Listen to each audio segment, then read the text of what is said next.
উন্নত চিকিৎসার জন্য যুক্তরাজ্যের উদ্দেশ্যে ঢাকা ত্যাগ করতে হযরত শাহজালাল আন্তর্জাতিক বিমানবন্দরে পৌঁছেছে বিএনপির চেয়ারপারসন বেগম খালেদা জিয়া। মঙ্গলবার 7 জানুয়ারি রাত 10টা 45 মিনিটে তাকে বহনকারী গাড়ি বিমানবন্দরে পৌঁছায়। এর আগে রাত 8:15টার দিকে খালেদা জিয়ার গাড়িবহর বিমানবন্দরের উদ্দেশ্যে গুলশানের বাসা ফিরোজা থেকে রওনা হয়। এ সময় ফিরোজার সামনে অসংখ্য নেতাকর্মী ও সমর্থক সাবেক এই প্রধানমন্ত্রীকে বিদায়ী শুভেচ্ছা জানান। দলটির পক্ষ থেকে জানানো হয়েছে, রাত 10টায় কাতারের আমিরের পাঠানো বিশেষ উড়োজাহাজ রয়্যাল এয়ার অ্যাম্বুলেন্সে হযরত শাহজালাল আন্তর্জাতিক বিমানবন্দর থেকে লন্ডনের উদ্দেশ্যে যাত্রা করবেন খালেদা জিয়া। দীর্ঘ ভ্রমণে দোহায় যাত্রাবিরতি করবেন তিনি।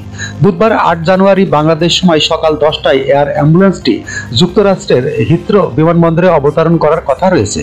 এদিকে বিএনপির চেয়ারপারসনের লন্ডন যাত্রা ঘিরে বিকেল থেকে দলে দলে নেতাকর্মীরা গুলশানে জড়ো হতে থাকে। তাদের আশা, দলের চেয়ারপারসন সুস্থ হয়ে শীঘ্রই দেশে ফিরবেন।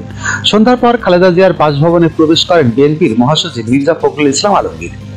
খালেদা জিয়াকে বিদায়ী শুভেচ্ছা জানাতে গুলশান সহ বিমানবন্দরের পথে রাস্তার দুপাশে বিএনপি নেতাকর্মী ও সমর্থক সহ বিভিন্ন স্তরের মানুষকে জড়ো হতে দেখা যায়। তারা সাবেক এই প্রধানমন্ত্রীকে হাত নেড়ে বিদায়ী শুভেচ্ছা জানান। চোখ ও পায়ের ফলো আপ চিকিৎসার জন্য সর্বশেষ 2017 সালের 16 জুলাই লন্ডনে গিয়েছিলেন খালেদা জিয়া। এরপর দেশে ফিরে একাধিক দুর্নীতি মামলায় 2018 সালের শুরু থেকে কারাবাসে যান তিনি। যখনকার খবর তখনই দেখতে চোখ রাখুন সুন 24 টিভিতে। চ্যানেলটি সাবস্ক্রাইব করুন।